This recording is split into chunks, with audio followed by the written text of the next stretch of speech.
আসসালামু আলাইকুম। দেশ ও দেশের বাইরে যারা আছেন সবার প্রতি সালাম হলো। বিশেষ করে 10 জন কাস্টমার আসছে। 10 জন কাস্টমার লেগে 10টা জুস বানানো হইতেছে। জুসটা একমাত্র উপাদান কি জানেন? জুসটা ১ নম্বর উপাদান হলো প্রথম উপাদানটার কথা আপনাদের কাছে আমি শেয়ার করি। আসলে খাজুরটা আমাদের এটা অন্যতম একটা ফল, বা খাজুরটা আমাদের সবার জন্যই মানে খাইতে পারলে উপকারী। হয়তোবা অনেকে বলে যে আমার ডায়াবেটিস, হয়তোবা অনেকে বলে ডায়াবেটিসের জন্য খাইতে পারলে। ভাই, আপনি যে জায়গায় যাবেন, যে কোনো জায়গায় যাবেন, যে কোনো প্রান্তে যাবেন, আপনি খেজুর যদি খান, প্রতিনিয়ত যদি খেজুর খান, আপনার খেজুরে আপনার ডায়াবেটিসে আপনার এফেক্ট করবে না, বা ডায়াবেটিসে আপনার কোনো ক্ষতি করবে না। মানে আমি দীর্ঘদিন দেখলাম যে অধিকাংশ মানুষ সৌদি আরব ডায়াবেটিসে ভরপুর, তারা খেজুর প্রতিনিয়ত খাইতেছে, খেজুর আর গাওয়া। যাই হোক, মানে ডায়াবেটিসের মাঝে আপনি খেজুর খেতে পারবেন। আর উপাদানটার কথা যে বলতে আসছিলাম, যাই হোক, উপাদান হইলো কি জানেন?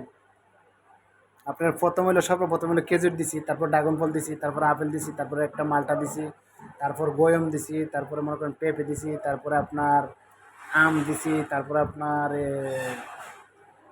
সব কিছু উপাদান দিয়া কলা দিছি, তারপরে দুধ দিছি, তারপরে আপনার কাজু বাদাম দিছি, কাঠবাদাম দিছি, সব কিছু উপাদান দিয়া জুসটা বানাইছি। ভাই, আপনি যদি জুসটা খান একবার, তখন আপনি বুঝতে পারবেন যে, বা বলতে পারবেন যে সাদিয়া জুস বলতে আসলে কী বানা। আসলে আমি অনেককে বানাই দিতে আসি, অনেকক্ষণ সময় লাগে জুসটা বানাইতে। 10টা জুস বানাইতে আমার সময় লাগছে প্রায় আধা ঘন্টা। আধা ঘন্টা আমি কাস্টমার বসাই রেখে জুসটা খাওয়াইছি। যাই হোক, অনেকে এ ধৈর্য ধরে মানে খাইয়ে সেটা যখন বলে আলহামদুলিল্লাহ ভালো হয়েছে, তখন ভাই খুব আনন্দ লাগে, বা তখন আনন্দ ফিল করে যে আসলে আমি ভালো কিছু মনে করতে পারতেছি। এই জিনিসটা আমি অনুভব করি, বা এই জিনিসটা ফিল করি। যাই হোক, আমি অনেকক্ষণ আসলে চিলাচিলি করি বা অনেক কথাবার্তা বলি, আপনারা অনেক সময় অনেক বিরক্ত হন, বা না ভাই, বিরক্ত হলে চলবে না ভাই।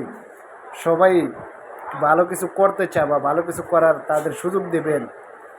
আমি তো ভাই মানে কর্ম করতেছি, আমি আছে না কোনো আপনার যে লাভবান লস।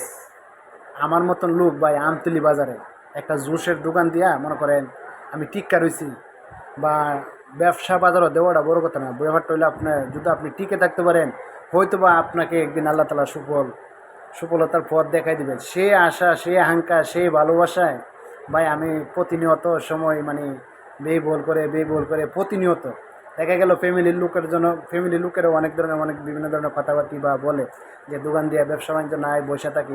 ভাই, যে কোনো কাজ আপনি করেন ধৈর্য ধরে করতে হবে।